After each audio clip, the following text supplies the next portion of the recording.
प्यारे दोस्तों, अस्सलाम वालेकुम। आप देख रहे हैं इरफानी नेटवर्क यूट्यूब चैनल और मैं हूं मोहम्मद इरफान झारखंड। दोस्तों, बड़ी खबर सामने निकल कर आ रही है। जी हां दोस्तों, बिल्कुल ही बड़ी खबर, गंभीर खबर और लोगों को जगा देने वाली खबर निकल कर सामने आ रही है। दोस्तों, जैसा कि आप लोगों को मालूम है कि पिछले दिनों राम मंदिर का शिलान्यास किया गया। राम मंदिर का शिलान्यास जिस जगह पे किया गया वो भी आपको मालूम ही है। जी हाँ दोस्तों, अयोध्या के अंदर राम मंदिर का शिलान्यास किया गया। जहाँ पहले बाबरी मस्जिद थी, उसी जगह पर प्रधानमंत्री ने राम मंदिर का भूमि पूजन किया। और इस आयोजन को पूरे हिंदुस्तान ही नहीं बल्कि विदेश तक जो हिंदू धर्मावलंबी है वो बड़े ही भव्य तरीके से इसका सेलिब्रेशन भी किए। जगह जगह पर सबका सोच यही था कि कुछ ना कुछ शुभ होगा, कुछ ना कुछ मंगलकारी होगा, देश की दिशा और दशा बदलने में कामयाब करेगी, एकता को आगे बढ़ाएगी, खुशखबरी का बौछार होगा इसके आने से। लेकिन दोस्तों, हुआ इससे उलट। ऐसी गंभीर खबरें आई हैं जो आपको भी हिलाकर रख देगी। दोस्तों, महज राम मंदिर के शिलान्यास के कुछ ही घंटों के अंदर कुछ ऐसा प्रकोप देखने को मिला, चाहे आप इसको संयोग कहें या इसको बाबरी का प्रकोप कहें, जो कह ले, लेकिन कुछ हिंदुस्तान के अंदर कुछ ऐसा हुआ जिसको देखकर, और हिंदुस्तान के बाहर भी एक जगह कुछ ऐसा हुआ जिसको देखकर आप भी कहेंगे कि कहीं ना कहीं ये बाबरी का श्राप है, कहीं ना कहीं ये बाबरी का प्रकोप है। तो क्या हुआ दोस्तों, राम मंदिर के शिलान्यास होने के फौरन बाद से ही किस तरह से तबाही, मुसीबत टूट कर गिरी है भारत के ऊपर, हिंदुस्तान के ऊपर, हम आगे आपको बताने वाले हैं। इससे पहले अगर आपको भी बाबरी मस्जिद, राम मंदिर से जुड़े खबरों में अगर इंटरेस्ट है तो इस वीडियो को देखें, अन्यथा यहीं स्किप करके आप आगे निकल सकते हैं। दोस्तों, ऐसी घटना घटी जिसने प्रधानमंत्री और दूसरे सभी मंत्रियों को सोचने पर मजबूर कर दिया, जिसने सबको एक बार फिर से थिंकिंग और इसके ऊपर डिस्कस करने के ऊपर मजबूर कर दिया है कि करने गए क्या, हुआ क्या।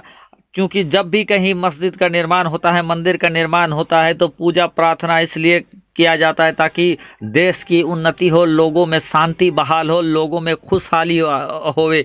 लेकिन दोस्तों, राम मंदिर के शिलान्यास के बाद जो तबाही टूट कर आई है, लोग कराह उठे हैं, तबाही तबाही, तराही तराही हो गया है। कहाँ हुआ दोस्तों, तीन बड़ी घटनाएं मैं आपको बताने वाला हूँ सडनली इसके बाद, जिसको देखकर आप भी बोलेंगे कि जी हाँ, ये तो बाबरी मस्जिद का साइड इफ़ेक्ट नज़र आ रहा है। दोस्तों, हो सकता है, नहीं भी हो सकता है, लेकिन ये तमाम जो बर्बादी आ रहा है शिलान्यास के बाद से ही लोग इसको जोड़कर देख रहे हैं। हम भी आपको बताने वाले हैं, बाकी आपकी मर्जी इसको कहाँ जोड़ना है, नहीं जोड़ना है, संयोग है ये या फिर क्या है, आप अपनी प्रतिक्रिया हमें ज़रूर देंगे। उससे पहले रिक्वेस्ट करेंगे, अगर आप पहली बार मेरे यूट्यूब चैनल इरफानी नेटवर्क में विजिट कर रहे हैं तो जल्दी से मेरे चैनल को सब्सक्राइब कर ले, साथ ही साथ बेल के बटन को ऑन कर दे और ऑल नोटिफिकेशन के ऑप्शन को दबा दें ताकि आने वाला हर वीडियो सबसे पहले आप तक पहुंच सके। चलिए दोस्तों, हम स्टार्ट करते हैं।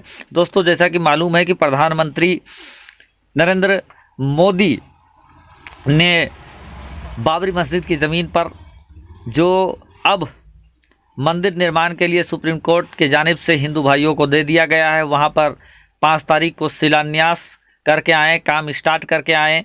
दोस्तों, आप जानते हैं प्रधानमंत्री गुजरात से हैं, देश के गृह मंत्री गुजरात से हैं, और पहला खबर, बुरी खबर, आफत का खबर जो निकल कर आया दोस्तों, वो भी गुजरात की धरती से ही निकल कर आया।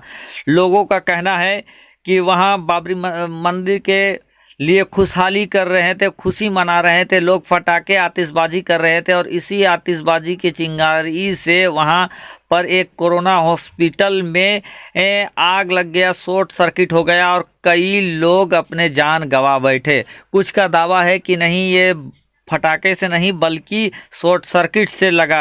लेकिन दोस्तों, जिस चाहे फटाके से वहां आग लगी या शॉर्ट सर्किट से लगी, लेकिन पहली तबाही की खबर गुजरात की धरती से ही आया, जहां कई लोग कोरोना पेशेंट जहां भर्ती थे वो अपनी जान गंवा बैठे और उनके घर वाले में तबाही का मंजर, तबाही का आलम छा गया। दोस्तों, आगे बढ़ते हैं। दूसरी तबाही कहाँ से निकल कर आई उसको जब जानेंगे आप तो आप भी हैरान रह जाएंगे। दोस्तों दूसरी तबाही मुंबई महाराष्ट्र से निकलकर सामने आई दोस्ती।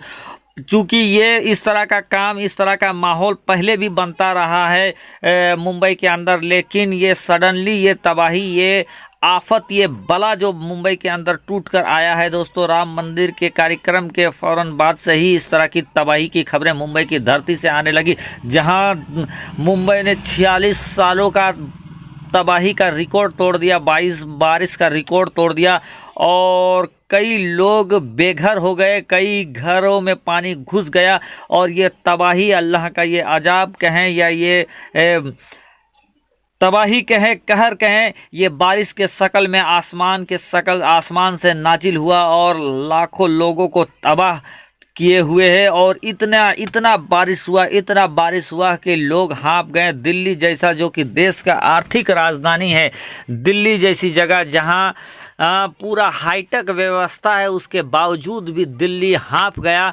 और कल तक खबर है कि लोगों का बुरा हाल है, रोडों में, प्लेटफॉर्म में, रेलवे स्टेशन, बस स्टेशनों में, जहां गाड़ियां दौड़ा करती थी, जहां लोग दौड़ा करते थे, एक एक छाती पानी में लोग अपनी जान को बचाने के लिए इधर से उधर हो रहे हैं। कई लोगों को तो रेलवे ट्रैक पर एनडीआरएफ के टीम ने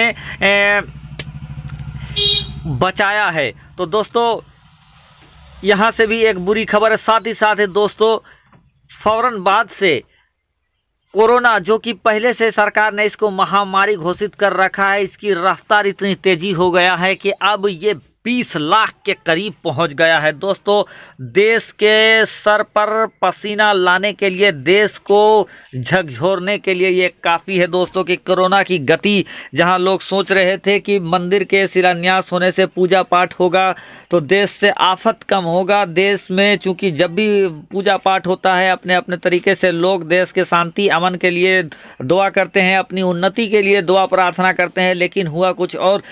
जो कोरोना, जो महामारी हिंदुस्तान के अंदर आया था, उस पर जरा भी फर्क नहीं पड़ा दोस्तों, और इसकी गति और तेज हो गई है।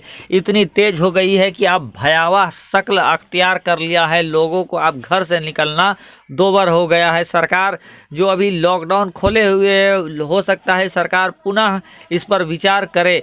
दोस्तों अब जो तबाही बढ़ गई है, ये भी भूमि पूजन के जस्ट बाद से इन खबरों को बहुत जोर मिला है, चूंकि सोशल मीडिया में इन खबरों को लगाकर देखा जा रहा है कि भूमि पूजन के बाद से ही तबाहियों का आना, तबाहियों का एक्सीलेटर फुल गियर में चला गया है और तेज गति से हिंदुस्तान के अंदर तबाही आ रहा है। दोस्तों ये संयोग भी हो सकता है, ये प्रकोप भी हो सकता है, कन्फर्म नहीं कह सकते हैं, लेकिन जो टाइमिंग है वो भूमि पूजन के बाद का ही है, इसीलिए इस तरह के दावे किए जा रहे हैं। दोस्तों इससे पहले आपने देखा कि स्वामी स्वरूपानंद ने इससे पहले ही भविष्यवाणी किया था। उन्होंने ये बताया था कि जो 5 अगस्त की तारीख है वो मंदिर निर्माण के लिए अमंगल है, अशुभ है। ये इन्होंने, जिनकी तस्वीर आप देख रहे हैं, इस महाराज ने ये घोषणा कर दिया था और उसके बाद संत के बीच में ही तलवारें तन गई थी, एक दूसरे में टीका टिप्पणी स्टार्ट हो गया था। लेकिन दोस्तों जिनकी तस्वीर आप देख रहे हैं, इन्होंने ये बात कही थी कि जो 5 तारीख जो मंदिर निर्माण का जो डेट निकाला गया है, वो डेट मंदिर निर्माण के लिए सही नहीं है, दुरुस्त नहीं है। तो दोस्तों कहीं ना कहीं स्वरूपानंद सरस्वती की जो भविष्यवाणी थी वो भविष्यवाणी सही साबित होती नजर आ रही है और लगातार मुसीबत बढ़ते जा रहे हैं। दुआ हम करेंगे कि ये जो मुसीबत, जो कोरोना के शकल में, जो बाढ़ के शकल में, जो फ्लड के शकल में जो आया है देश के ऊपर, ये कम हो जाए, ख़त्म हो जाए और देश में शांति बहाल हो जाए। देश के लोगों को, चाहे किसी भी धर्म के लोग हैं, उनके जीना खुशगवार हो जाए, उनके जीवन से मुसीबतों का अंबार जो इस समय हो गया है वो मुसीबतों का अंबार ख़त्म हो जाए और शांति और देश की उन्नति हो, यही हम कामना करेंगे दोस्तों। और आपसे भी ये दुआ करेंगे, आपसे भी ये गुजारिश करेंगे कि जो भी बाढ़ से प्रभावित हो, या तो अगर किसी के घर में कोरोना के पेशेंट हो, अगर उनका बुरा हाल है तो आप उनकी आर्थिक मदद करें। जो बाढ़ से पीड़ित है उन लोगों की भी आप मदद करें। अल्लाह तबारक तबारक व तआला हम सबको लड़ने की तौफीक अता फरमाए। दोस्तों आप अपनी प्रतिक्रिया बताएं कि ये सही है या गलत, अपनी प्रतिक्रिया जरूर दें।